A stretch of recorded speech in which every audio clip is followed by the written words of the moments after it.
आज की कहानी का नाम है स्वर्ण वर्षा। कहानी शुरू करने से पहले आप सभी से अनुरोध है कि जल्दी से हमारे इस चैनल को सब्सक्राइब कर लें और बेल आइकन को भी प्रेस कर दें ताकि हमारी सारी वीडियोस आप तक तुरंत पहुंच सकें।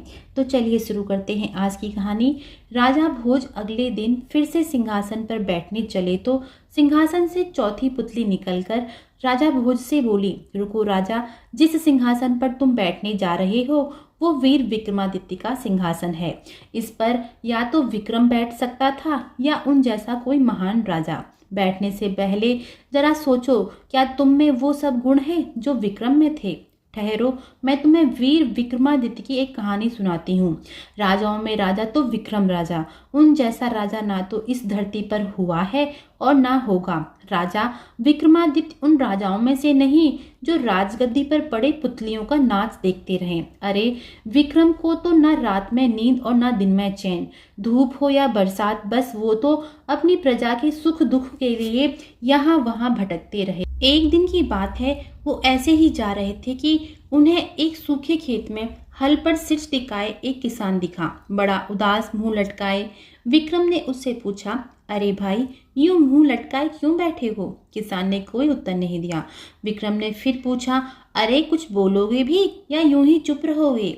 देखो भाई, तुम भी मनुष्य और मैं भी मनुष्य, सुख दुख में आदमी आदमी का साथ नहीं देगा तो ये दुनिया रसातल में चली जाएगी। बोलो क्या बात है? हमसे जो बन सकेगा हम जरूर करेंगे। विक्रम की बात सुनकर किसान गुस्से से बोला, क्या करोगे? तुम कहीं के राजा हो? सैर सपाटे पर निकले हो? जाओ अपने रास्ते। विक्रम बोला, अरे भाई बोलो तो, नहीं कर सकेंगे तो हाथ जोड़कर क्षमा मांग लेंगे। कहो क्या बात है? किसान बोला, क्या बताएं भैया, बादल घिर आए हैं, थोड़ी देर में झमाझम बरसात होगी। अभी तक हमारे खेत में हल नहीं चला, जुता नहीं तो बीज कैसे पड़ेगा? और अगर बीज नहीं पड़ेगा तो? विक्रम बोला, फिर हाथ पर हाथ धरे क्यों बैठे हो? उठो और जोतो खेत। किसान बोला, पिछले जाड़े में मेरा बैल मर गया, सोचा था साहूकार से उधार लेकर बैल ले आएंगे, पर। विक्रम बोला, हम सब समझ गए, साहूकार ने ऋण नहीं दिया और तुम ला न सके, इसलिए रो रहे हो। किसान होकर रो रहे हो? अगर किसान ही रोने लगे तो समझ लो डूब गई इस देश की लुटिया। इधर देखो हम कैसे रहेंगे, हम में बड़ी शक्ति है, हम चुटकी भर में जोत देंगे तुम्हारा सारा खेत। किसान बोला, क्यों मस्करी कर रहे हो? विक्रम बोला, तुम्हें हमारी शक्ति पर संदेह है? तो देखो। विक्रम ने पास ही पड़ी एक बहुत बड़ी शिला को उठाकर दूर फेंक दिया। ये देखकर किसान बोला, अरे बाप रे। विक्रम ने पूछा, बोलो है ना हम में शक्ति? किसान बोला, हाँ। अरे लोहे के बने हो या बज्जर के? विक्रम बोला, चलो तुम्हारा खेत जोत देते हैं। किसान ने पूछा, सचमुच जोतोगे? विक्रम बोला, अरे हाँ बाबा, जब तक तुम्हारा पूरा खेत जोत नहीं देंगे हम यहाँ से टलने वाले नहीं हैं। किसान बोला, मेरे पास मजदूरी देने के लिए कुछ भी नहीं है, हाँ कहे देते हैं, फसल आने पर देंगे। विक्रम बोला, तुमसे किसने मांगा है, अब चलो। ये कहकर विक्रम बैलों के स्थान पर खुद हल अपने कंधों पर रखकर खेत जोतने लगा। कुछ समय में ही राजा विक्रम ने किसान के सारे खेतों को जोत दिया। जब विक्रम बोला, लो हो गया, जुत गया खेत, बस इतनी सी बात के लिए आंसू बहा रहे थे, तभी मंत्री राजपुरोहित और कुछ सैनिकों के साथ राजा विक्रम को ढूंढते ढूंढते वहां पहुंचे और विक्रम से बोले, महाराज की जय हो। महाराज आप यहाँ हैं, हम आपको सब तरफ खोज रहे थे। विक्रम बोला, बस इनके साथ हल चलाने का अनुभव ले रहा था। मंत्री जी स्वर्ण मुद्रा की थैली लाइए। मंत्री ने स्वर्ण मुद्रा की थैली राजा विक्रम को दे दी। विक्रम किसान को वो थैली देते हुए बोला, ये लो, इससे बीज खरीदना और बैल लाना। पुरोहित किसान से बोला, पवित्र हो गया तेरा खेत, राजा विक्रमादित्य ने जोता है, देखना इस साल कैसी फसल आती है। राजा विक्रम मंत्री और राजपुरोहित अपने महल में आ गए। राजपुरोहित राजा विक्रम से बोला, इस नीच के मंगल ने महाराज अपना प्रभाव दिखाया, बैल की तरह जोतकर आपसे खेती करवाई।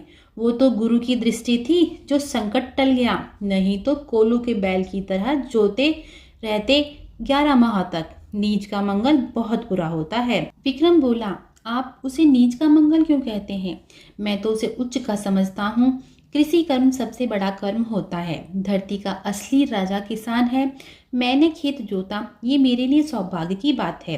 राजपुरोहित बोला, धन्य है महाराज, आप ही ये बात कह सकते हैं। मंत्री ने राजपुरोहित से पूछा, ये बताइए पंडित जी, मनुष्य की कुंडली में सबसे अच्छी दशा कौन सी होती है? राजपुरोहित ने उत्तर दिया, तुला लग्न। तुला लग्न में बड़ा लाभ होता है। विक्रम ने कहा, कोई उदाहरण बताइए। पुरोहित बोले, जैसे कोई व्यक्ति तुला लग्न में कोई काम करे, घर बनवाए, महल बनवाए और उसी लग्न में उस काम को पूरा करे तो उसे बड़ा लाभ होगा। उस घर में रहने के बाद वो धनवान हो जाएगा। विक्रम ने पूछा, कब आ रहा है तुला लग्न? पुरोहित ने कहा, आज से 8 दिन के बाद। विक्रम बोला, देखो पंडित जी, धन की हमारे पास कोई कमी नहीं, पर हम आपकी बात की जांच करेंगे। इस तुला लग्न में हम एक नया महल बनवाएंगे, फिर देखते हैं क्या होता है। पुरोहित बोला, अवश्य बनवाइए महाराज। विक्रम ने मंत्री को आदेश दिया, मंत्री जी, इस नए महल के लिए एक सुंदर स्थान ढूंढिए और कारीगरों को बुलवाइए। राजा विक्रम की आज्ञा अर्थात पत्थर की लगी। तुरंत राज कर्मचारी दौड़े और सिप्रा नदी के किनारे एक सुंदर स्थान खोजा। राजा विक्रम ने वो स्थान देखा और कहा, ठीक है, महल यहीं बनेगा। दूर दूर से कारीगर बुलवाए गए। कलाकारों ने अपनी अपनी कल्पना से महल के चित्र बनाए। आखिर राजा को एक महल पसंद आ ही गया। बस महल बनेगा तो ऐसा ही बनेगा। विक्रम के प्रताप और कारीगरों की मेहनत से तुला लग्न में ही महल तैयार हो गया। राजा विक्रम मंत्री पुरोहित सहित आए और महल देखकर बोले, महल बहुत ही सुंदर बना है मंत्री जी, इसमें कोई संदेह नहीं, बहुत परिश्रम किया है कारीगरों ने।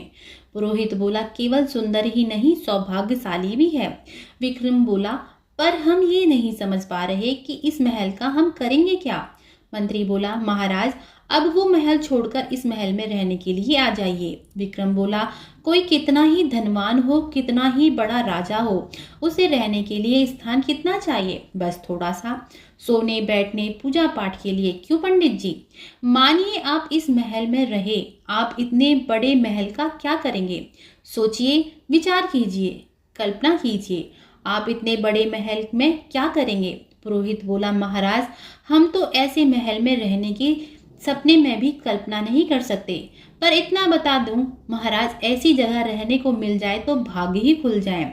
विक्रम बोला, मंत्री जी, पूजा की थाली और जल लाइए, हम ये महल ब्राह्मण देवता को दान करेंगे। मंत्री बोला, महाराज, लाखों मुद्राओं से बना ये महल आप दान कर देंगे? विक्रम बोला, आज्ञा का पालन किया जाए। और तब विक्रम ने लाखों स्वर्ण मुद्रा से बने उस महल को पुरोहित जी को दान कर दिया। पुरोहित जी अपने घर आकर अपनी पत्नी से बोले, अरे परमेश्वरी, तू क्या चौकावासन में लगी है? सारा सामान उठा, जल्दी कर। अरे विराजा विक्रमादित्य ने महल दान किया है हमें। पुरोहित जी ये कहते हुए घर के सामान को जल्दी जल्दी बैलगाड़ी पर लादने लगे। पत्नी बोली, अरे ये सब कहाँ उठाकर ले जा रहे हो? पुरोहित बोला, महल में प्रवेश का मुहूर्त निकला जा रहा है, चल जल्दी। पत्नी बोली, अरे कैसा महल, किसका महल? पुरोहित बोला, राजा से दान में मिला है महल। मूर्ख समझ ही नहीं रही। पत्नी बोली, 4 मंत्र पढ़ने से राजा क्या महल दे देता है दान में? पुरोहित बोला, तो चल के अपनी आंखों से देख, फटी रह जाएंगी तेरी आंखें। चल अब बैठ गाड़ी में। पुरोहित जी ने सारा सामान बैलगाड़ी में लादा और अपनी पत्नी बच्चों को लेकर महल पहुंच गया। महल देख पत्नी बोली, अरे बाप रे, इतना बड़ा महल! अरे तुम्हारी मति मारी गई थी जो इतना बड़ा महल राजा से मांग लिया, कोई छोटा महल नहीं था क्या? पुरोहित बोला, अब बड़बड़ मत कर, जो मिला सो ठीक है। हम क्या कहने जाते राजा विक्रम से कि हमें ये महल नहीं वो महल दे दो, उनकी इच्छा हुई सो दे दिया। पत्नी बोली, तुमने इतना भी नहीं सोचा कि इतने बड़े महल को झाड़ू लगाते लगाते मेरा क्या हाल होगा? अरे पूरा दिन निकल जाएगा झाड़ू लगाते लगाते। ये कहती हुई पुरोहित की पत्नी महल के एक कोने में अपना सिर पकड़कर बैठ गई। जैसे तैसे रात हुई। ब्राह्मण और उसका परिवार थोड़ा कुछ खा पी कर सोने की तैयारी करने लगा। राजा का दिया इतना बड़ा महल, हर कक्ष में एक दीपक भी जलाए तो गरीब की सारी संपत्ति लुट जाए। फिर भी ब्राह्मणी ने 1-2 दीपक जैसे भी करके जला दिए। ऐसे में आई माँ लक्ष्मी। विक्रमादित्य ने बनाया महल तो माता लक्ष्मी कैसे ना आती। सुनसान महल में माँ लक्ष्मी के पैरों के घुंघरू बजने की ध्वनि से पुरोहित की पत्नी डर गई और जैसे ही माँ लक्ष्मी उसके सामने आई तो वो डर से चिल्लाने लगी और वहां से भाग गई और शयन कक्ष में जाकर पुरोहित से घबराते हुए बोली, अरे उठो, यहाँ कोई है। पुरोहित ने पूछा, क्या है? पत्नी बोली, कोई स्त्री है, मैंने अभी अभी देखा है। पुरोहित बोला, इतनी रात को? पुरोहित भी घबरा गया। माँ लक्ष्मी भी शयन कक्ष में ही आ गईं। उनके घुंघरू की ध्वनि सुनकर दोनों पति पत्नी ने घबराकर अपना मुंह कंबल में ढक लिया और जोर जोर से राम राम जपने लगे। माँ लक्ष्मी ने उनको पृथ्वी पर सोते हुए पाया तो बोली, अरे इतने बड़े महल का स्वामी पृथ्वी पर सो रहा है, एक पलंग होना चाहिए। माता ने वहां एक पलंग प्रकट कर दिया और पुरोहित को परिवार सहित उठाकर उस पलंग पर लेटा दिया। फिर माता बोली, ये पलंग वहां झरोके के पास होना चाहिए। तब माता ने पलंग सहित पुरोहित के परिवार को झरोके के पास रख दिया और माता अंतर्ध्यान हो गई। माता के जाने के बाद पुरोहित और उनकी पत्नी ने अपना मुंह कंबल से हटाया। पुरोहित बोला, अरे हम यहाँ कैसे आ गए?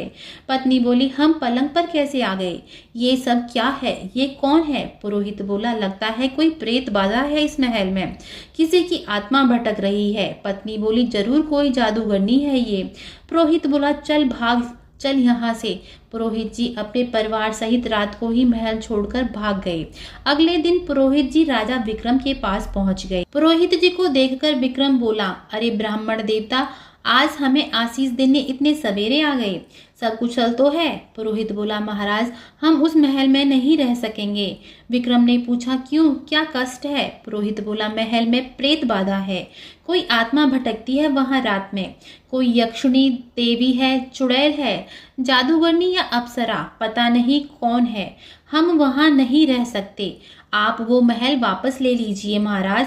विक्रम बोला, वो महल मैंने आपको दान में दिया है ब्राह्मण देवता, दान में दी गई कोई वस्तु मैं वापस कैसे ले सकता हूँ? पुरोहित बोला, तो बस खाली पड़ा रहने दीजिए उस महल को, हम नहीं रह पाएंगे वहां, अब वहां केवल प्रेत आत्मा ही रहेगी। मंत्री बोला, पंडित जी आप चाहे तो वह महल किसी को भी बेच सकते हैं। पुरोहित बोला, कौन रहेगा वहां, मरना है किसी को? विक्रम बोला, हम रहेंगे, आप बेचेंगे हमें वो महल? पुरोहित बोला, वो महल तो आपका ही है महाराज। विक्रम बोला, दान के बाद उसके स्वामी आप हैं। मंत्री जी उस महल का पूरा मूल्य ब्राह्मण देवता को दे दीजिए, आज रात हम उसमें बिताएंगे। विक्रम ने पुरोहित जी को महल का पूरा मूल्य देकर महल ले लिया और विक्रम रात को महल में जाकर सो गया। रात को माता लक्ष्मी फिर आई। लक्ष्मी माता ने विक्रम को नींद से जगा दिया और बोली, तुम हो राजा विक्रमादित्य, तुमने महल बड़ा सुंदर बनाया है राजा, देखो मैं कौन हूँ। विक्रम बोला, सोने दो मुझे। माता बोली, मैं हूँ लक्ष्मी, महालक्ष्मी, तेरे राज्य की लक्ष्मी। विक्रम प्रसन्नता से माता को प्रणाम करते हुए बोला, माँ तेरी मुझ पर बड़ी कृपा है माँ। माता लक्ष्मी बोली, मैं तुझ पर प्रसन्न हूँ, बोल क्या चाहिए तुझे? विक्रम बोला, मैं कुछ देर सोना चाहता हूँ शांति से। माता बोली, ऐसी बात तू ही कह सकता है, धनवान होकर भी धन के प्रति ऐसी उदासीनता केवल तुझ में ही है। विक्रम बोला, तेरा दिया मेरे पास सब कुछ है माँ। माता बोली, आज मैं स्वर्ण की वर्षा करना चाहती हूँ, बोल कहाँ बरसूं, कहाँ बिखेरूं सोना? विक्रम बोला, मेरे इस पलंग को छोड़कर, इस महल को छोड़कर सब जगह, मेरे पूरे राज्य में हर गरीब की कुटिया में जहाँ जहाँ तेरा अभाव है, गरीबी है, वहाँ वहाँ बरस माँ। विक्रम की इच्छा अनुसार माता लक्ष्मी ने उस रात विक्रम के पूरे राज्य में स्वर्ण की वर्षा की। पुतली राजा भोज से बोली, सुनी कहानी राजा भोज? ऐसे महान थे राजा वीर विक्रमादित्य जो एक किसान की सेवा के लिए बैल की तरह जुट जाएं, ये भूलकर कि वो एक राजा हैं जिन्हें बड़े से बड़ा दान करते एक क्षण ना लगे, और जब साक्षात लक्ष्मी खड़ी होकर कहे कि कहाँ बरसूं, तो अपने सुख की नहीं प्रजा के सुख की सोचे। ये सिंहासन उसी महान राजा वीर विक्रमादित्य का है, इस पर पैर रखने से पहले थोड़ा विचार कर, क्या तू सचमुच इस सिंहासन पर बैठने के योग्य है? ये सुनकर राजा भोज फिर वापस लौट गया और चौथी पुतली भी अंतर्ध्यान हो गई।